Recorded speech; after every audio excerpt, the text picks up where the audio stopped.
Hello दोस्तों, तो आज मैं आप लोगों के लिए एक्सप्लेन करने वाला हूँ टेल्स ऑफ हर्डिंग गॉड्स को। हाँ, मैं जानता हूँ कि ये वीडियो काफी ज्यादा लेट हो गई है, लेकिन पिछले एक महीने से मैं सफर पे था, इसलिए वीडियोस बना पाना मेरे लिए पॉसिबल नहीं हो पा रहा था। लेकिन अब मैं अपने घर वापस आ चुका हूँ, इसलिए वीडियोस अब रेगुलर आएंगी और जितने भी पेंडिंग वीडियोस है मैं उनको फटाफट से कवर करने की अपनी पूरी कोशिश करूंगा। मुझे उम्मीद है कि आप लोग मेरी बात समझ रहे होंगे। तो चलिए अब बिना देरी किए हुए इस एपिसोड को स्टार्ट करते हैं। तो एपिसोड की शुरुआत होती है उसी के आगे से, जहाँ पे ग्रैंडपा बी ने ग्रैनी सी को बाहर जाने से रोक दिया था। इसलिए उनके अंदर का डीमन कहने लगा कि ग्रैनी सी की कल्टीवेशन अभी कम है, वरना तो तुम मुझे अभी रोक ही नहीं पाते। जो सुन के ग्रैंडपा बी इनर डीमन से कहने लगे कि अच्छा तो ये बात है, तुम कह रहे हो कि तुम मुझसे ज्यादा ताकतवर हो, मगर तुमने कभी मुझसे फाइट ही नहीं किया, तो तुम कैसे कह सकते हो कि मैं तुमसे कमजोर हूँ और तुम मुझसे ज्यादा ताकतवर? क्या ये कॉन्फिडेंस है या ओवर कॉन्फिडेंस? जो सुन के इनर डीमन को गुस्सा आ चुका, मगर तभी ग्रैंडपा माँ उसके ऊपर अपने ज़ेन मंत्रास का प्रेशर डालने लगे, जिस वजह से ली टियानशिंग सप्रेस होने लगा। उतने में ही किन्मू ग्रैनी सी वाला अपीयरेंस लेके आ जाता है, जिसे देखते ही ली टियानशिंग कहने लगता है कि नहीं, ऐसा मत करो, मैं एक अगली वुमेन बनकर नहीं रहना चाहता, मैं एक ब्यूटीफुल वुमेन बनकर रहना चाहता हूँ, मैं ब्यूटीफुल कपड़े पहनना चाहता हूँ। जो सब कहते हुए ली टियानशिंग सप्रेस हो चुका और यहाँ पे पुरानी ग्रैनी सी अब वापस आ चुकी, जिसके बाद वो ग्रैंडपा माँ को शुक्रिया बोलने लगी। उसी वक्त ग्रैंडपा भी सबको वार्न करते हुए कहने लगे कि ली टियानशिंग को ज्यादा देर के लिए खुला नहीं छोड़ा जा सकता, उसका जल्द से जल्द कोई इलाज करना पड़ेगा, क्योंकि वो ऑलमोस्ट ग्रैनी सी की बॉडी को कब्जाने ही वाला है। ली टियानशिंग की सोल ग्रैनी सी के बॉडी के साथ फ्यूज होना शुरू हो चुकी है। इवन की अब तो ग्रैनी सी ने लाइफ एंड डेथ रियलम को भी अचीव कर लिया है। अगर ग्रैनी सी की कल्टीवेशन एक और स्टेप बढ़ गई तो गजब हो जाएगा। मतलब कि ली टियानशिंग ग्रैनी सी की हायर कल्टीवेशन का यूज करते हुए आराम से जो मर्जी वो कर सकता है। ग्रैंडपा बी का भी ये कहना ही था कि तभी विलेज चीफ यहाँ पे आते हुए कहने लगे कि ऐसा नहीं होना चाहिए, अगर हमने ली टियानशिंग को ग्रैनी सी की बॉडी को कब्जाने दिया तो ये दुनिया के लिए ठीक नहीं होगा। ली टियानशिंग डेविल पाथ का सबसे खतरनाक कल्टीवेटर है। जब वो जिंदा था तब उसकी कल्टीवेशन डिवाइन ब्रिज रियलम के पीक पे थी। अगर ऐसे डेविल ग्रैंड मास्टर को आजाद छोड़ दिया गया तो दुनिया मुसीबत में पड़ जाएगी। ली टियानशिंग की अपीयरेंस ही लोगों के दिलों को दहलाने के लिए काफी होगी। इवन की अगर खुद फ्लेम नेशन का एम्परर भी चाहे तो ली टियानशिंग की अपीयरेंस को रेजिस्ट नहीं कर सकता। अगर ली टियानशिंग आजाद रहा तो वो कुछ ही सालों के अंदर पूरे के पूरे फ्लेम नेशन को भी डिफीट कर सकता है। ये बात सुनते ही ग्रैंडपा माँ आगे आते हुए कहने लगे कि अगर ऐसा है तो हमें रुलाई के पास जाना चाहिए, रुलाई इन सब मामलों में हमारी मदद कर सकता है, इसलिए मैं ग्रैनी सी को अभी फौरी तौर पर उनके पास लेके जाता हूँ। अभी उनका ये कहना ही था कि तभी ग्रैंडपा जू कहने लगे कि तुम्हें क्या लगता है, क्या रुलाई हमारी मदद करेगा? क्या कुछ दिन पहले तुमने माउंट मीरू के डिसाइपल्स को पीट कर अपना हाथ नहीं हासिल किया, और क्या तुम अपने पास्ट के झगड़ों को भूल गए हो? जो सुनते ही ग्रैंडपा माँ बताने लगे कि रुलाई डेविल्स को सब्जू करके मेरिट्स कमाने वाला बंदा है, अगर उसे ली टियानशिंग जैसा डेविल सब्जू करने का मौका मिल गया तो वो यकीनन हमारी मदद करेगा। वैसे भी ऐसा करके उसकी कल्टीवेशन में ही इजाफा होगा। जो सुन के यहाँ पे लोग थोड़ा सा रिलीफ फील करने लगे। अभी विलेज चीफ कहने लगे कि माउंट मीरू ग्रैनी सी के साथ बस किन्मू, ग्रैंडपा बी और ग्रैंडपा माँ जाएंगे, क्योंकि ग्रैंडपा बी ग्रैनी सी को कंट्रोल कर सकते हैं। हम सबका वहाँ पे जाना ठीक नहीं होगा। वैसे भी हम मोंग टेम्पल को मिटाने नहीं जा रहे, हमें वहाँ पे अपना काम निकलवाना है, इसलिए बाकी के लोगों का वहाँ पे ना जाना ही बेहतर होगा। अगर ज्यादा लोग वहाँ पे गए ना तो हो सकता है उन्हें लगे कि हम लड़ने के लिए आए हैं। जो सब कहते हुए हमें डायरेक्ट अगला सीन दिखाया गया, जहाँ किन्मू ग्रैनी सी और दोनों ग्रैंडपास के साथ मोंग टेम्पल के लिए रवाना हो चुका था, और वो हमें बता रहा था कि जब गॉड्स ने डाजू कॉन्टिनेंट के पास वाले माउंटेन को काटा था तब उन्होंने माउंट मीरू को बाईपास कर दिया, और तो और डार्क क्लाउड्स भी माउंट मीरू के पास नहीं। यहाँ ग्रैंडपा बी को लगता है कि मोंग टेम्पल के पीछे कोई तो बहुत ज्यादा ताकतवर एंटिटी मौजूद है, क्योंकि अगर ऐसा नहीं होता तो भला डार्क क्लाउड्स मोंग टेम्पल को क्यों छोड़ देते? वैसे भी गॉड्स की नजरों में ह्यूमंस की कोई भी वैल्यू नहीं, ह्यूमंस मरे या जिए उन्हें फर्क नहीं पड़ता। दरअसल किन्मू का कहने का ये मतलब था कि मोंग टेम्पल पे डिजास्टर इसलिए नहीं आया क्योंकि मोंग टेम्पल के पीछे कोई बहुत ज्यादा ताकतवर मौजूद है, जिसे खुद गॉड्स भी ऑफेंड नहीं करना चाहते। ये सब कहते हुए किन्मू ग्रैनी सी और बाकियों के साथ माउंट मीरू के पास आ चुका। फिर अब ये लोग मोंग टेम्पल में जाने के लिए माउंट मीरू के सीढ़ियों को क्लाइम करना शुरू कर चुके। ये लोग यहाँ पे कई सारे सीढ़ियों को क्लाइम करने के बाद मोंग टेम्पल में आ जाते हैं, जहाँ मोंग डिसाइपल्स ग्रैंडपा माँ को यहाँ देखकर हैरान थे और कह रहे थे कि आखिर ग्रैंडपा माँ यहाँ पे अब क्या लेने आए हैं, क्योंकि उन्होंने अपना हाथ तो पहले ही वापस ले लिया है। इन लोगों की बातों पर ग्रैंडपा माँ जरा भी ध्यान नहीं देते, वो इन्हें इग्नोर मारते हुए आगे बढ़ते रहते हैं। आगे आके ये लोग बुद्धा के हाथ पे सवार हो चुके, फिर यह हाथ इन्हें लिफ्ट करते हुए ऊपर लेके आ चुका, जहाँ रुलाई ग्रैंडपा माँ से सवाल करते हुए पूछने लगे कि कहीं तुम वापस मोंग टेम्पल ज्वाइन करने तो नहीं आ गए? क्या तुमने मॉर्टल वर्ल्ड के साथ अपने टाइज को तोड़ दिया है? जो सुनते ही ग्रैंडपा मामा कहने लगते हैं कि मेरे दिल में अभी भी बुद्धा मौजूद है, मगर इस माउंटेन में अब बुद्धा नहीं, इसलिए लौट के आने का कोई सवाल ही नहीं बनता। जो सुन के रूलाई जरा भी नाराज नहीं होते, उल्टा वो ग्रैंडपामा से कहने लगे कि तुम चाहे जो समझो, मुझे इससे जरा भी फर्क नहीं पड़ता। अगर तुम्हारे दिल में बुद्धा मौजूद है तो तुम अभी भी रूलाई बन सकते हो। देखो, अब तुम्हें पुरानी बातों को भूल जाना चाहिए। जो कुछ भी तुम्हारी वाइफ और बच्चों के साथ हुआ वो अब चेंज नहीं होने वाला। खैर, मैं बहुत ही जल्द निर्वाणा को अचीव करने वाला हूँ, इसलिए मेरी बात मानो और आके मोंग टेम्पल का अगला रूलाई बन जाओ। जो सुनते ही ग्रैंडपामा गुस्से से कहने लगे कि मैं अभी भी अपने बीवी बच्चों के खून का बदला लेना चाहता हूँ, तो भला आप मेरे सामने ऐसी बात कैसे कर सकते हो। जो सुन के रूलाई को लगा कि ग्रैंडपामा गुस्से की वजह से ये सब बोल रहे हैं, इसलिए वो ग्रैंडपामा के गुस्से को ठंडा करने के लिए बोलने लगे कि जब चीजें बिगड़ गई थी तब तुमने अपना हाथ काट कर मेरे पास भेज दिया था, मगर मैंने तुम्हारे हाथ को इस 1000 पगोड़ा टावर में स्टोर करके रखा, इस उम्मीद में कि तुम एक न एक दिन वापस जरूर आओगे। देखो, तुम अभी भी मेरे डिसाइपल और मैं तुम्हारा मास्टर हूँ, इसलिए चीजें जो बिगड़ गई थी वो ठीक हो सकती है। जो सुनते ही ग्रैंडपामा भड़क उठे और गुस्से से आग बबूला होते हुए कहने लगे कि अगर आपने एक और शब्द कहा ना तो मैं पूरे के पूरे मोंग टेम्पल को खून से रंग दूंगा। अब यहाँ के माहौल को बिगड़ता हुआ देख किन्मू खांसते हुए बीच में आ चुका, क्योंकि वो समझ चुका था कि अगर बातें यूं ही चलती रही तो वो जिस काम से आया है वो काम नहीं हो पाएगा।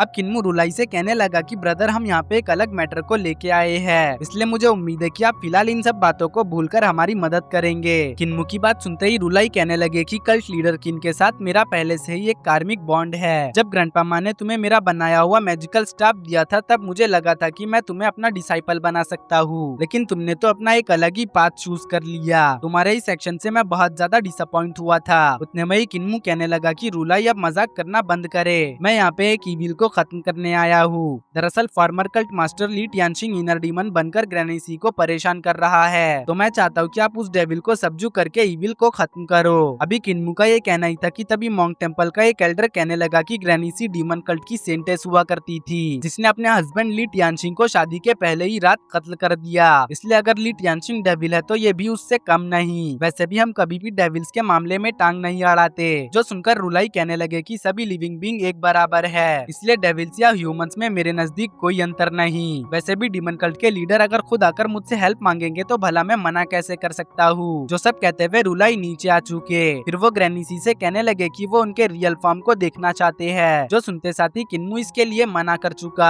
उतने में ही ग्रैंडपा भी बीच में आते हुए कहने लगे कि ग्रैनी सी ने अगर अपना रियल फॉर्म दिखा दिया ना तो ये मोंग टेम्पल के डिसाइपल के लिए अच्छा नहीं होगा, इसलिए मैं तो कहूँगा कि ग्रैनी सी अभी जैसी है उन्हें वैसा ही रहने देना चाहिए। जो सुनते ही रुलाई कहने लगे कि खूबसूरती और प्यार बस मोह माया है, जो खूबसूरत है वो भी अंदर से हड्डी का ढांचा है और जो खूबसूरत नहीं है वो भी अंदर से हड्डी का ही ढांचा है। अगर मैं ग्रैनी सी के रियल अपीयरेंस को देख नहीं पाया तो उनका इलाज करना मेरे लिए थोड़ा मुश्किल हो जाएगा। मैं यहाँ पे कल्ट मास्टर ली के रियल रूप को देखना चाहता हूँ ताकि मैं उसे सीधे राह पे लाने की कोशिश करूँ, इसलिए जिन भी डिसाइपल्स की कल्टीवेशन लो है वो अपना चेहरा मोड़ ले। रुलाई की बात सुनते ही सभी डिसाइपल्स पीछे मुड़ गए। यहाँ ग्रैंडपाज और किन्मू ग्रैनी सी को सेंटर में छोड़ के पीछे आ जाते हैं, जिसके बाद अब ग्रैंडपा भी ग्रैनी सी को आजाद कर चुके, जिस वजह से उनके अंदर से ग्रैनी सी का रियल फॉर्म बाहर आने लगा और अब इस जगह पे धीरे धीरे लस्ट ऑरा फैलने लगता है। तभी इधर ग्रैंडपा किन्मू को पीछे मोड़ चुके, क्योंकि किन्मू भी इस लस्ट इफेक्ट में फंसने वाला था। इधर ग्रैनी सी का रियल फॉर्म बाहर आके सबसे पहले तो रुलाई से वही सवाल करती है जो सवाल ग्रैंडपाजू से किया था, मतलब कि वो रुलाई से पूछने लगी कि चलो बताओ मैं खूबसूरत हूँ या नहीं। ये बात सुनकर रुलाई जवाब देते हैं कि मैं जानता हूँ कि तुम कल्ट मास्टर ली हो, इसलिए मैं तुम्हें गाइड करने के लिए तैयार हूँ। देखो, तुम जिसे खूबसूरती कह रहे हो वो बस एक छलावा है। इंसानों के सिवाय तुम्हारी खूबसूरती को कोई भी भाव नहीं देगा, ना पेड़ पौधे और ना ही चरिंद परिंद। तुम्हारी इस खूबसूरती को इंसानों के अलावा कोई नहीं देख सकता।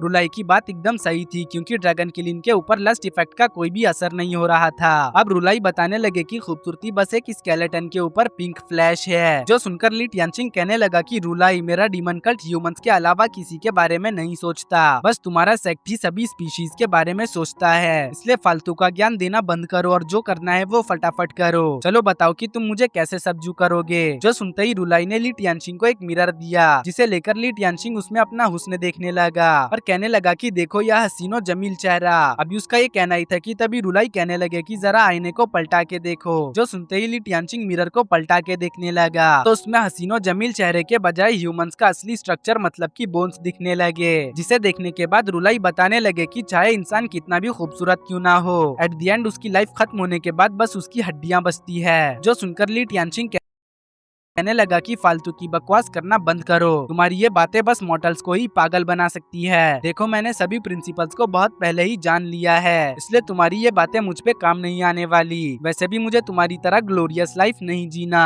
मुझे तो मेरे हिसाब से एनर्जेटिक और डायनामिक लाइफ जीना है। खैर तुम्हारी ये छोटी मोटी ट्रिक्स मुझे सब्जू नहीं कर सकती। तुमने कहा था कि तुम मुझे इनलाइटन करोगे, मगर तुम इसमें फेल हो गए, इसलिए चलो अब मैं तुम्हारे सेक्ट के डिसाइपल्स को इनलाइटन करता हूँ। मैं भी तो देखूं कि तुम्हारा सेक्ट कितने पानी में है। अभी ली टियानशिंग का ये कहना ही था कि तभी ग्रैंडपा भी रुलाई से कहने लगे कि वो टाइम पास करना बंद करके फौरन ही ली टियानशिंग को सब्जू करे। अब ग्रैंडपा बी की बात सुनने के बाद रुलाई कहने लगे कि ब्रदर तुम फिक्र क्यों करते हो, मैं ली टियानशिंग को 1000 पगोड़ा टावर के अंदर सब्जू करूंगा, क्योंकि अंदर पुराने जितने भी रुलाई है उनकी बॉडीज पड़ी हुई है। जो कहने के बाद वो एल्डर्स को 1000 पगोड़ा टावर के बाहर से उन्हें सपोर्ट करने का बोल चुके। इसी के साथ हमारा सीन शिफ्ट होके 1000 पगोड़ा टावर पे आया, जहाँ बाहर की तरफ बहुत सारे एल्डर्स मौजूद थे और अंदर की तरफ से रुलाई ली टियानशिंग को इनलाइटन होने के लिए अंदर बुलाने लगे। तो ली टियानशिंग फौरन ही अंदर आ चुका, जहाँ वो हंसते हुए कहने लगा कि मोंग टेम्पल अपने मेहमान को एंटरटेन करने के लिए बहुत कुछ कर रहा है। यकीन नहीं होता कि मोंग टेम्पल अपने गेस्ट को एंटरटेन करने के लिए अपने पुराने सभी रुलाई की धर्मा बॉडीज का यूज कर रहा है। वाकई में मानना होगा कि मोंग टेम्पल की मेहमान नवाजी कमाल की है। खैर मेहमान नवाजी भले ही कमाल की हो, मगर मुझे सब्जू करना इतना भी आसान नहीं। अगर मुझे सब्जू करना है तो तुम्हें और भी ज्यादा एफर्ट्स डालने होंगे। जो कहने के बाद ली टियानशिंग यहाँ से बाहर जाने लगा, लेकिन रुलाई उसे बाहर जाने से रोक देते हैं। फिर वो किन्मू से कहने लगे कि जब तक वो ली टियानशिंग को सब्जू कर रहे हैं तब तक किन्मू जाकर तुम मोंग टेम्पल घूम आओ। जो सुन के किन्मू ऐसा ही करता है। वो अपने साथ ग्रैंडपा माँ को लेके जाके पूरे मोंग टेम्पल को देखने लगा। यहाँ घूमते घूमते किन्मू को अपना एक पुराना राइवल भी दिखा, जिससे कभी किन्मू ने फाइट किया था।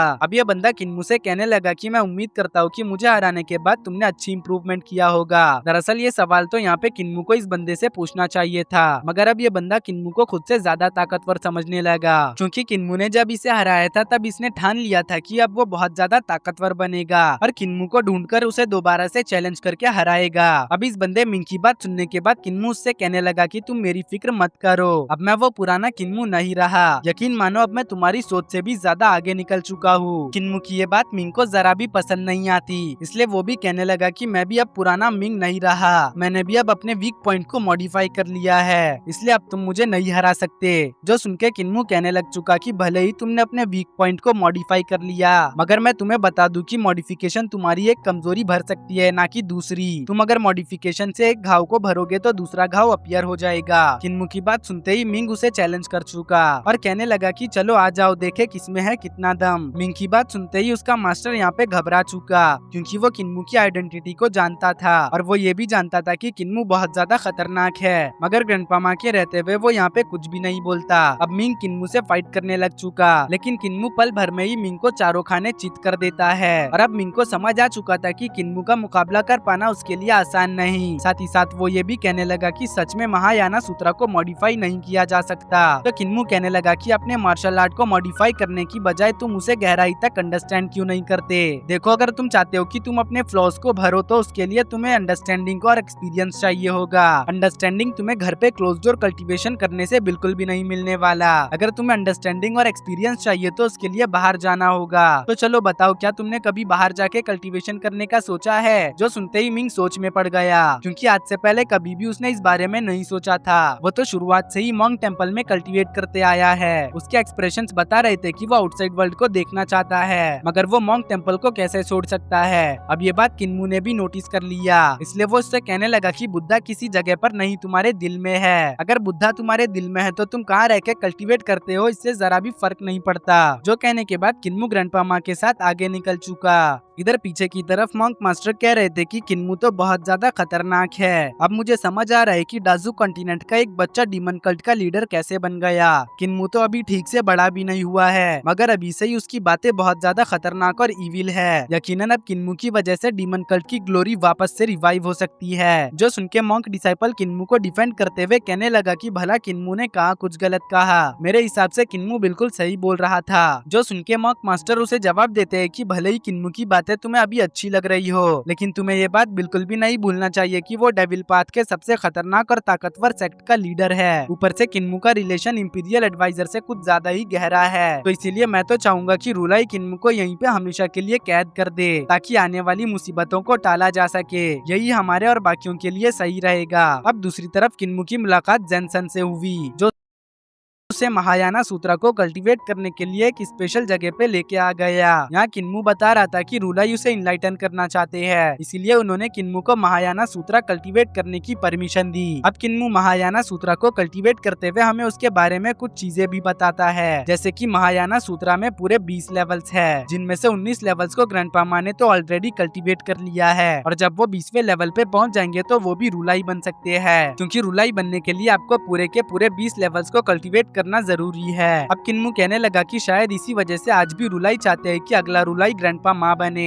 इधर इसी चक्कर में किन्मू ने महायाना सूत्रा के 5 लेवल्स को कल्टीवेट भी कर लिया। फिर वो कहने लगा कि मेरी ये तरक्की देख के जेनसन यकीनन ऑफेंड हो चुका होगा, क्योंकि वो भी महायाना सूत्रा के 5th लेवल पे है, मगर यहाँ तक पहुँचने के लिए उसे बचपन से ही मॉन्क्स के बीच में रहकर ट्रेनिंग करनी पड़ी है। इतनी आसानी से मुझे 5th लेवल को अचीव करता हुआ देख यकीनन वो यहाँ पे जरा भी खुश नहीं होगा। इधर किन्मू की बातें बिल्कुल सही थी, क्योंकि जेनसन सच में ऑफेंड हो चुका था। अब यहाँ किन्मू कहने लगा कि खैर ये सब कुछ भी नहीं, हम दोनों अभी भी इंपीरियल एडवाइजर से पीछे है, क्योंकि इंपीरियल एडवाइजर ने महायाना सूत्रा को एक बार में ही 7th लेवल को अचीव किया था। जो कहने के बाद किन्मू अपने ग्रैंडपास के साथ जा ही रहा था कि तभी उसके रास्ते में जेनसन आ गया, जो किन्मू से कहने लगा कि मॉन्क टेम्पल ने आपको महायाना सूत्रा लर्न करने का मौका दिया, तो क्या मैं उसके बदले आपके हेवनली स्क्रिप्चर डीमन कैनन को देख सकता हूँ। जिसपे किन्मू बिला झिझक उसे अपना डीमन कैनन शो करता है और कहता है कि इसे मेरे डीमन कल्ट में कोई भी सीख सकता है, इवन अगर वो इसे बाहर स्प्रेड भी कर दे तो कोई भी मसला नहीं होगा। जो सब सुनते हुए जेनसन डीमन कैनन को देखने लगा, मगर वो कुछ ही देर में किन्मू से कहने लगा कि इसे जल्दी से अंदर रखो, डीमन कैनन में कुछ भी अच्छा नहीं, इसमें तो बस लोगों को डेविल बनाने का तरीका मौजूद है। जो अभी उसका ये कहना ही था कि तभी यहाँ पे एक मॉन्क आके उसे कुछ बताता है, जिस बात को ग्रैंडपा भी बहुत ही आसानी से सुन लेते हैं। अब जेनसन किन्मू और उसके ग्रैंडपास को अपने कमरे में आराम करने का बोल के फौरन ही यहाँ से निकल चुका। इधर रास्ते में जाते हुए ग्रैंडपा भी बता रहे थे कि जेनसन 1000 पगोड़ा टावर के अंदर गया है, मैं नहीं जानता कि अंदर क्या चल रहा है, क्योंकि मैं अंदर की चीजें सुन और देख नहीं सकता। जो कहने के बाद ग्रैंडपा भी एक पेड़ पे चढ़ गए, क्योंकि उन्हें 1000 पगोड़ा टावर के अंदर से कुछ महसूस हुआ था। अब वो बताने लगे कि रूलाई किसी से मिलने बाहर आ रहे हैं। जो सुनकर किन्मू सोचने लगा कि इस वक्त भला रूलाई किससे मिलने जा रहे होंगे, आखिर ऐसा कौन होगा जो रूलाई को ऐसे मोमेंट पे अट्रैक्ट कर सकता है। अभी उसका ये कहना ही था कि तभी ग्रैंडपा भी हैरान होते हुए बोलने लगे कि ये तो क्राउन प्रिंस है। जो सुनते ही किन्मू सोचने लगा कि आखिर क्राउन प्रिंस यहाँ पे क्या कर रहा होगा, जरूर वो यहाँ पे कोई खिचड़ी पका रहा है। किन्मू अभी यहाँ पे ये सोच ही रहा था कि तभी दोनों ग्रैंडपास काफी ज्यादा हड़बड़ी में 1000 पगोड़ा टावर की ओर शूट हो गए, क्योंकि अगर रूलाई टावर में नहीं तो कोई भी ली टियानचिंग को रोक नहीं पाएगा। इसलिए अब किन्मू भी ग्रैंडपास के पीछे पीछे ड्रैगन किलिंग के साथ रवाना हो चुका। इधर टावर के अंदर ली टियानचिंग को मौका मिल चुका था भागने का, इसलिए वो फौरन ही जोरों से हंसते हुए अपने इविल मेथड का यूज करके ग्रैंड एल्डर्स को डैमेज करने लगता है। लेकिन ग्रैंड एल्डर्स एक साथ मिलकर यहाँ पे एक सील सेटअप कर चुके, मगर भला एक सील डेविल पाथ के सबसे ताकतवर कल्टीवेटर को कैसे रोक सकती है। इसलिए अब ली टियानचिंग फौरन ही सील को ब्रेक करते हुए बाहर आ चुका, और फिर अब वो अपने डेविल पाथ की ताकत का यूज करते हुए सभी ग्रैंड एल्डर्स को एक ही झटके में ठिकाने लगा देता है। यहाँ ग्रैंड एल्डर्स घायल होकर ऐसे गिर रहे थे जैसे कि पेड़ की पत्तियां गिरती है। अब तभी यहाँ पे दोनों ग्रैंडपास भी आ चुके। आते साथ ही ग्रैंडपा माँ ली टियानचिंग को वार्न करते हैं, मगर ली टियानचिंग उनके वार्निंग को इग्नोर मारते हुए भागने लग चुका, तो ग्रैंडपास भी उसके पीछे रवाना हो गए। इधर पीछे की तरफ किन्मू सोच रहा था कि उसके ग्रैंडपास के बगैर वो यहाँ पे ज्यादा देर तक नहीं रुक सकता, क्योंकि दुश्मन अगर उसे निहत्था देखेंगे तो फायदा जरूर उठाएंगे। वैसे भी वो फिलहाल दुश्मन के टेरिटरी में है। अब इसी के साथ ये सीन यहीं पे कट हो चुका, और अगले सीन में जेनसन घबराते हुए रूलाई के पास आ जाता है और उसने सारी चीजें रूलाई को एक्सप्लेन कर दी। इधर क्राउन प्रिंस भी बैठा हुआ था। अब रूलाई कहने लगे कि मैंने ली टियानचिंग को कुछ ज्यादा ही अंडर एस्टिमेट किया था, मुझे ध्यान रखना चाहिए था कि वो फॉर्मर कल्ट मास्टर है। खैर अब ली टियानचिंग भाग चुका है तो किन्मू को भी जाने दो। किन्मू का नाम सुनते ही क्राउन प्रिंस कहने लग चुका कि कहीं ये वही डीमन कल्ट का किन्मू तो नहीं, जिसपे रूलाई कहते हैं कि हाँ ये डीमन कल्ट का लीडर किन्मू ही है। जो सुनते ही क्राउन प्रिंस रूलाई को भड़काने लगा। वो कहने लगा कि किन्मू को हम जिंदा नहीं छोड़ सकते, क्योंकि उसने नांटुओ सेक्ट को खत्म कर डाला। नांटुओ सेक्ट के रूट्स मॉन्क टेम्पल से ही बिलोंग करते थे, वो भी एक ज़ेन सेक्ट था, तो इसलिए आपको यहाँ पे कुछ न कुछ जरूर एक्शन लेना चाहिए। ये सुनकर रूलाई सीरियस हो चुके। ऐसा लग रहा था कि जैसे सच में रूलाई किन्मू को जाने नहीं देंगे, मगर रूलाई एक ऑनेस्ट बंदे है, ऊपर से वो कोई बच्चे नहीं जो कि क्राउन प्रिंस की बातों पर आकर किन्मू को यहीं पर कैद कर ले। अगर वो ऐसा करते हैं तो इसके परिणाम बहुत ज्यादा बुरे हो सकते हैं, क्योंकि किन्मू कोई मामूली बंदा नहीं, उसके पीछे पूरे डीमन कल्ट का सपोर्ट है। ऊपर से किन्मू के ग्रैंडपास भी बहुत ज्यादा खतरनाक है, इसलिए अब वो किन्मू पे एक्शन लेने से साफ मना कर देते हैं। वो कहते हैं कि किन्मू यहाँ पे मदद के लिए आया था, अब जबकि मैं उसकी मदद नहीं कर पाया तो उसे चोट पहुँचाने का कोई भी फायदा नहीं बनता। वैसे भी हम लोग डेविल सेक्ट के लोग नहीं, तो इसीलिए हम इस तरह की हरकत कभी नहीं करने वाले। जो कहने के बाद रूलाई जेनसन से कहते हैं कि वो किन्मू को माउंटेन के नीचे तक छोड़ के आए। जेनसन के यहाँ से जाते ही क्राउन प्रिंस अपने एक आदमी को कुछ इशारा करते हैं, जिस बात को ये मॉन्क एल्डर कहीं ना कहीं महसूस कर चुके थे। जिसके बाद अब रूलाई क्राउन प्रिंस से कहने लगे कि मैं जानता हूँ कि तुम यहाँ पे किस लिए आए हो। अगर यहाँ पे आम लोगों की बात नहीं होती तो मैं कभी भी ली टियानशिंग को छोड़ के तुमसे मिलने नहीं आता। खैर मुझे लगता है कि तुम ऑलरेडी प्रीवियस जनरेशन के तीनों एक्सपर्ट से मिल चुके होंगे। जिसपे क्राउन प्रिंस कहने लग चुका कि हाँ मैं उनसे मिल चुका हूँ, मगर वो मेरे फादर का कुछ भी नहीं बिगाड़ पाए, इसलिए मैं आपके पास आया हूँ। मुझे उम्मीद है कि आप मेरी मदद जरूर करेंगे। जो सुन के रूलाई कहने लगे कि एम्परर ने 9 ड्रैगन टेक्निक को एक्सट्रीम लेवल तक कल्टीवेट कर लिया है, इसलिए इस दुनिया में कुछ गिने चुने लोग ही है जो एम्परर का कुछ बिगाड़ सकते हैं, और उन गिने चुने लोगों में मैं भी शामिल हूँ। रूलाई के इसी बात के साथ हमारा सीन शिफ्ट होके जेनसन पे आ चुका, जो किन्मू को माउंटेन के नीचे तक एस्कॉर्ट करने आया था। तो किन्मू उसका शुक्रिया अदा करने लगा।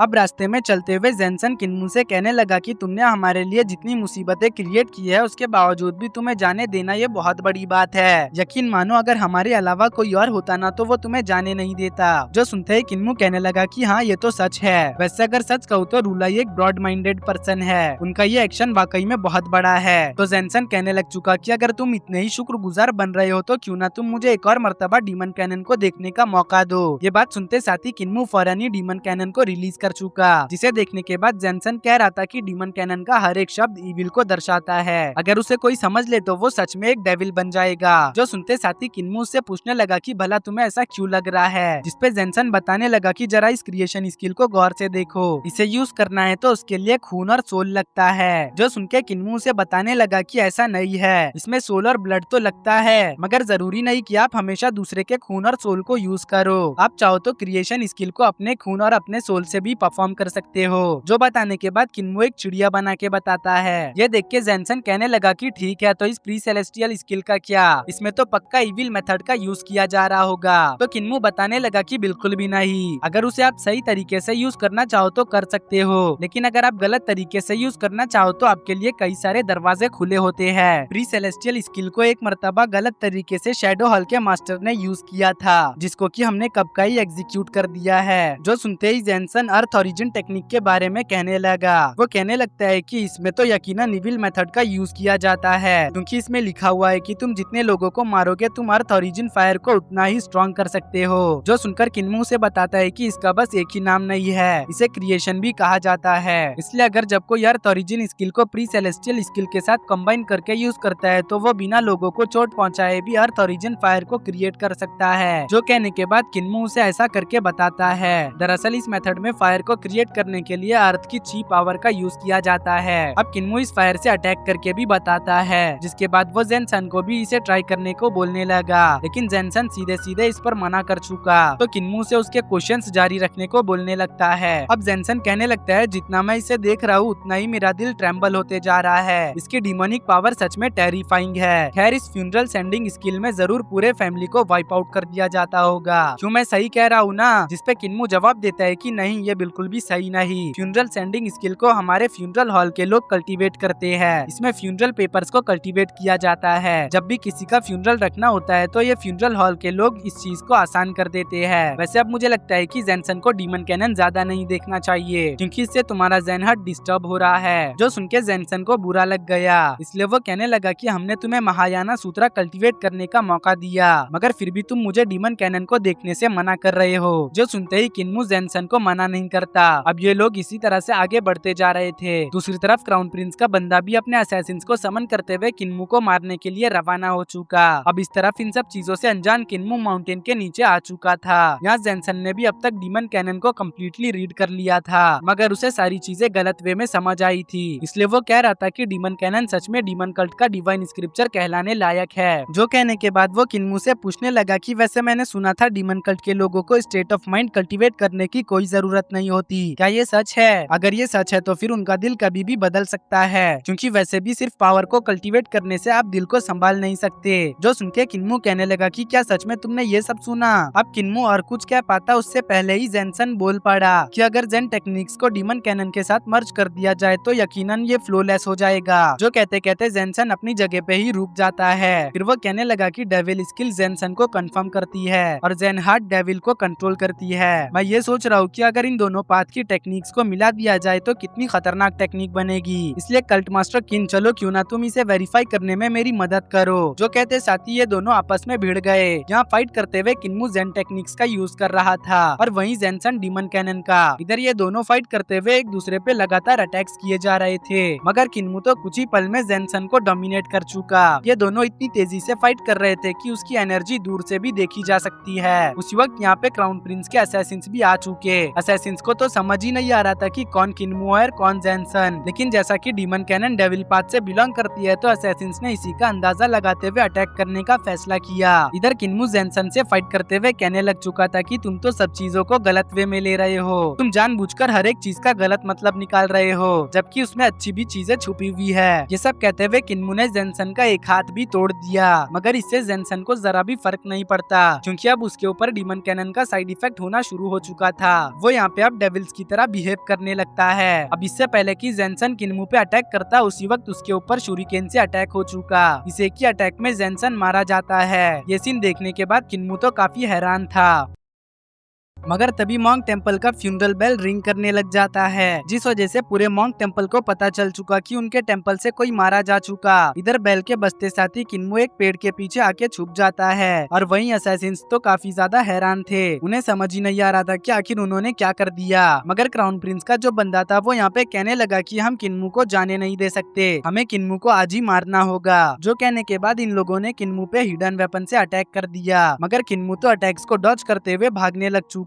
किन्मू यहाँ पे ड्रैगन किलिन से कहने लगा कि और तेज भागो, अगर तुम इस जगह से निकल जाते हो तो मैं तुम्हें और ज्यादा रेड पिल्स खिलाऊंगा। ये सब कहते हुए किन्मू सोचने लगा कि भला इन लोगों ने जेनसन को क्यों मारा होगा। एक मिनट, ये तो इंपीरियल गार्ड्स है, कहीं ये लोग क्राउन प्रिंस के आदमी तो नहीं? शायद हो सकता है कि ये लोग जेनसन को मार के मुझे फंसाना चाहते हो। ये बात सोचते साथ ही किन्मू ने ड्रैगन किलिन को फ्लेम नेशन की ओर जाने का कहा। अब तभी यहाँ पे मॉन्क टेम्पल के लोग भी आ जाते हैं, जो देखने के बाद क्राउन प्रिंस के आदमी किन्मू का पीछा करना छोड़ के फौरन ही रिट्रीट कर चुके। अब इधर मॉन्क टेम्पल के एल्डर्स को जेनसन की डेड बॉडी मिल चुकी थी और उन्होंने उसकी डेड बॉडी पे किन्मू के अटैक्स के निशान देखे, मगर जब उन्होंने गहराई से देखा तो पता चला कि जेनसन को हिडन वेपन से मारा गया है। इसलिए एल्डर को क्राउन प्रिंस पे शक होने लगा, क्योंकि वैसे भी उन्होंने उसके आदमी को जाते हुए देखा था। लेकिन ये दूसरा एल्डर कहने लगा कि अगर क्राउन प्रिंस को इस मामले में लाया गया तो हमारे फ्यूचर्स के पीस डील्स खराब हो जाएंगे। हमें इस दुनिया में पहले की तरह शांति कायम करने के लिए इस बात को राज रखना होगा। हम इन सभी चीजों का रिस्पॉन्सिबल अब किन्मू को नहीं ठहरा सकते। हाँ, मैं जानता हूँ कि इससे मेरी रेपुटेशन खराब हो जाएगी, लेकिन ये मैटर कंप्लीट होते ही मैं इसकी सारी जिम्मेदारी लेके मॉन्क टेम्पल से निकल जाऊंगा, जिस वजह से मॉन्क टेम्पल पे उसका कोई भी असर नहीं पड़ेगा। मॉन्क टेम्पल के लिए अगर मुझे अपनी जान भी देनी पड़ी तो मैं पीछे नहीं हटने वाला। जो कहने के बाद ये एल्डर यहाँ से जाने लगता है। अब दूसरी तरफ रूलाई और क्राउन प्रिंस की डिस्कशन खत्म हो चुकी थी, इसलिए अब क्राउन प्रिंस विदाई लेने लगा। मगर तभी यहाँ पे मॉन्क एल्डर आ चुके, जो रूलाई को बताने लगे कि जेनसन को किन्मू ने मार डाला है। ये सुन के क्राउन प्रिंस रूलाई से कहने लगे कि किन्मू की दहशत दिन ब दिन बढ़ती जा रही है, आप यूं ही उसे जाने नहीं दे सकते। इस मर्तबा तो बिल्कुल भी नहीं, किन्मू को इसकी सजा जरूर मिलनी चाहिए। जो सुन के रूलाई कोई भी जवाब नहीं देते। वो यहाँ पे एल्डर से सवाल करते हुए पूछने लगे कि चांग मेई, तुम्हें मॉन्क टेम्पल में आए हुए कितने साल हुए हैं? जिसपे ये मॉन्क एल्डर जवाब देता है कि उन्हें मॉन्क टेम्पल में आए हुए 209 साल हो चुके हैं। जो सुनकर रूलाई कहने लगे कि जाओ जाके डीमन कल्ट के लीडर का मामला संभालो और आज से मैं तुम्हें मॉन्क टेम्पल से निकालता हूँ। जो सुनके तो एल्डर चांग मेई काफी ज्यादा हैरान हो चुके और अब वो जाते हुए सोचने लगे कि रूलाई ने उनके मन की बात सुन ली। रूलाई एक अलग ही लेवल पे अब पहुँच चुके हैं। मैं अगर अपनी पूरी जिंदगी भी लगा दूं ना तब भी मैं उनके लेवल तक नहीं पहुँच पाऊंगा। इधर पीछे की तरफ रूलाई क्राउन प्रिंस को इस मामले में ना पढ़ने का बोल के जाने को कहते हैं। तो क्राउन प्रिंस यहाँ से जाते हुए हैरानी के साथ सोचने लगा कि रूलाई को समझना बहुत ज्यादा मुश्किल है। अब इसी के साथ अगले सीन में एल्डर चांग मेई मॉन्क टेम्पल को छोड़कर जा रहे थे, लेकिन तभी हमें उनके सामने क्राउन प्रिंस का शिप दिखाया गया और यहाँ पे क्राउन प्रिंस एल्डर को अपने शिप पर इनवाइट करता है। अब शिप के अंदर आने के बाद एल्डर क्राउन प्रिंस से कहने लगे कि अब मैं एक जैन मास्टर नहीं रहा, मेरा सरनेम पहले सू हुआ करता था, मुझे अपना पुराना नाम याद नहीं, तो इसीलिए आप मुझे सूचांग में ही पुकार सकते हो। जो सुन के क्राउन प्रिंस अपने सभी लोगों को इस कमरे से बाहर भेज चुका। फिर वो एल्डर चांगमई से कहने लगा कि आप रुलाई के ऑर्डर पे डीमन कल्ट के लीडर किन्मू को मारने जा रहे हो। क्यों, मैं सही कह रहा हूँ ना? वैसे जब किन्मू कुछ समय पहले डाजू कॉन्टिनेंट लौट रहा था तब मैंने भी उसे मारने की कोशिश की थी। उसके पीछे मैंने कई सारे एक्सपर्ट्स लगा दिए थे, मगर उसने उल्टा उन सभी एक्सपर्ट्स को खत्म करके जिंदा बच गया। इवन की डाउइस्ट किंगशन भी उसे मारने गए थे, मगर वो भी इसमें फेल हो गए। और मजे की बात तो ये है कि उस वक्त वो अकेला था, उसके साथ कोई भी सपोर्ट सिस्टम नहीं था, मतलब कि कोई भी एक्सपर्ट नहीं था। जो सुन के तो एल्डर के होश ही उड़ गए। फिर वो कहने लगे कि किंगशन लाइफ एंड डेथ रियलम का एक पावर हाउस था जिसकी एबिलिटीज मुझसे जरा भी कमजोर नहीं थी, मगर किन्मू ने उसे भी मार डाला। तो क्राउन प्रिंस कहने लग चुका कि आफ्टर ऑल किन्मू कोई मामूली पर्सनैलिटी नहीं, वो डेविल पाथ के सबसे ताकतवर सेक्ट का मास्टर है, इसलिए उसके पास इस तरह की ताकत का होना आम बात है। वैसे मेरा आपको यहाँ पे इनवाइट करने का बस एक ही रीजन है, और वो ये है कि मैं आपको अपने साथ देखना चाहता हूँ। जो सुन के एल्डर जवाब देते हैं कि फिलहाल तो वो जेनसन का बदला लेना चाहते हैं। एल्डर की बात सुन के क्राउन प्रिंस बताने लगे कि वो सिर्फ किन्मू को नहीं मारना चाहते, वो पूरे के पूरे डीमन कल्ट को जड़ से मिटाना चाहते हैं। वैसे अब तुम अकेले हो तो क्यों ना तुम मेरे साथ कैपिटल चलो। मुझे पता है कि तुम किन्मू को मारना चाहते हो, लेकिन उसके लिए हमें थोड़ी प्लानिंग करनी पड़ेगी। मिशन पूरा होने के बाद जब मैं थ्रोन पे बैठ जाऊंगा तब मैं तुम्हारे लिए एक सेक्ट का निर्माण करूंगा, क्योंकि मैं जानता हूँ कि अब तुम मॉन्क टेम्पल वापस नहीं जा सकते। क्राउन प्रिंस के इसी ऑफर के साथ हमारा ये सीन यहीं पे कट हो जाता है। अब अगले सीन में हम मॉन्क डिसाइपल को देखते हैं जो कल्टीवेट कर रहा था, मगर बार बार उसे किन्मू की कही गई बातें ही याद आ रही थी, इसलिए वो ठीक से कल्टीवेट नहीं कर पा रहा। अब नेक्स्ट सीन में हमें दिखाया गया कि वो माउंटेन छोड़ के जा रहा है, क्योंकि कहीं ना कहीं वो किन्मू की बात से प्रभावित हो चुका था, लेकिन जाने से पहले उसने अपने मास्टर को फुल रिस्पेक्ट दिया। तो उसके मास्टर उससे कहने लगे कि तुम जा तो रहे हो, मगर गलत रास्ते पे मत चलना, गलत रास्ते से बचना है तो तुम अभी भी यहाँ पे रुक सकते हो। जो सुनने के बाद भी मॉन्क डिसाइपल मिंग नहीं रुकता, उसने अब बाहर जाने का पूरा मन बना लिया था, इसलिए अब वो किसी भी हाल में रुकना नहीं चाहता। मॉन्क डिसाइपल के जाने के बाद जैन मास्टर कहने लगे कि किन्मू सच में एक डेविल है, उसने बस अपनी बातों से ही मेरे डिसाइपल को भड़का दिया। एल्डर के ये कहते साथ ही हमारा ये सीन शिफ्ट होके मॉन्क डिसाइपल पे आ गया, जो बाहर के नजारे को देख के काफी ज्यादा हैरान था, क्योंकि लोग भूख से तड़प के मारे जा रहे थे और भूखे जानवर मरे हुए इंसानों का गोश्त खा रहे थे। उतने में ही उसके सामने एक माँ अपने बच्चे को लेके आ गई और वो उससे कहने लगी कि तुम मेरे बच्चे को ले लो और अपना बच्चा तुम मुझे दे दो, तुम मेरे बच्चे को खा लेना और मैं तुम्हारे बच्चे को खा लूंगी। ये बात सुनते ही मॉन्क डिसाइपल के होश उड़ चुके, मगर अब वो यहाँ पे इस औरत की हालत को देख के उसे एक बन ऑफर करता है, लेकिन तभी आसपास के भूखे लोग उसके ऊपर टूट पड़े। अब यहाँ पे एक बन की वजह से लड़ाई छिड़ गई थी। इवन की इन भूखे लोगों ने ज़ॉम्बीज़ की तरह मॉन्क डिसाइपल पे ही झपट्टा मार दिया, मगर मॉन्क डिसाइपल जैसे तैसे करके खुद को इस जगह से बाहर लेके आ जाता है। अब वो आगे बढ़ते हुए कहने लगा कि मॉर्टल वर्ल्ड अब जहन्नुम बन चुकी है। जो सब कहते हुए मॉन्क डिसाइपल गिर पड़ा और अगले सीन में वो एक टेम्पल में आ चुका था, जहाँ काफी सारे लोग इंसानों का गोश्त खा रहे थे। इवन की इन लोगों ने तो मरे हुए इंसानों को छत पे लटका दिया था, जो देखने के बाद मॉन्क डिसाइपल से रहा नहीं जाता। वो तुरंत ही इन लोगों को मारने जाने लगता है, लेकिन वो इन्हें मार नहीं पाता, क्योंकि ये जो लोग हैं वो भूख की वजह से ये सब कर रहे हैं। यहाँ मॉन्क डिसाइपल अपना सर जमीन पे पटकते हुए अपना पूरा गुस्सा इस स्टैचू पे उतार देता है। वो अटैक करते हुए स्टैचू को तोड़ देता है। तभी हम इन भूखे लोगों को देखते हैं जो मॉन्क डिसाइपल पर टूट पड़ते हैं। वो यहाँ पे मॉन्क डिसाइपल के जिस्म को नोच नोच कर खाने लग जाते हैं। इसलिए अब मॉन्क डिसाइपल जीने की उम्मीद छोड़कर कहने लगा कि क्या रुलाई को ह्यूमन रियलम की ये चीजें दिखाई नहीं देती। अब ऐसा लग रहा था कि जैसे मॉन्क डिसाइपल का ये आखिरी शब्द है, मगर तभी फ्लेम नेशन की आर्मी का एक ग्रुप यहाँ पे आ चुका, जिन्होंने मॉन्क डिसाइपल को इन भूखे इंसानों से बचा लिया। फिर अब जब मॉन्क डिसाइपल को होश आया तो जनरल उससे पूछने लगा कि आखिर तुमने अपनी ये हालत क्या बना रखी है, तुम एक मार्शल आर्टिस्ट हो तो भला तुम इनके हत्थे कैसे चढ़ गए। जिसमें मॉन्क डिसाइपल कहने लगा कि मेरी पूरी बॉडी फ्लोज से भरी हुई है। जो सुनकर जनरल जवाब देते हैं कि फ्लोज होना कोई बुरी बात नहीं, तुमने अपने फ्लोज को पहचान लिया, यही तुम्हें फ्लोलेस बनाती है। वैसे भी असली मास्टर वही है जिसे अपनी खामियों के बारे में पता हो। तुम्हारी एबिलिटीज काफी अच्छी है, तो क्यों ना तुम मेरे साथ चल के इस छोटी सी दुनिया को बचाओ। हम इस मुरझाई हुई दुनिया में दोबारा से बीज बोएंगे और फिर उस बीज को तनावर दरख्त बनने तक हम उसे प्रोटेक्ट करेंगे। जो कहने के बाद जनरल अपने सोल्जर्स को ऑर्डर देता है कि वो इस पूरे टेम्पल को जला दे। अब इस टेम्पल को जलता हुआ देख मॉन्क डिसाइपल को फौरन ही कुछ याद आता है। वो तुरंत ही याद करता है कि उसकी किताब तो अंदर ही रह गई है। उस किताब के अंदर ज़ेन स्क्रिप्चर्स लिखे हुए थे, इसलिए वो फौरन ही उसे लेने के लिए अंदर भागने लगा।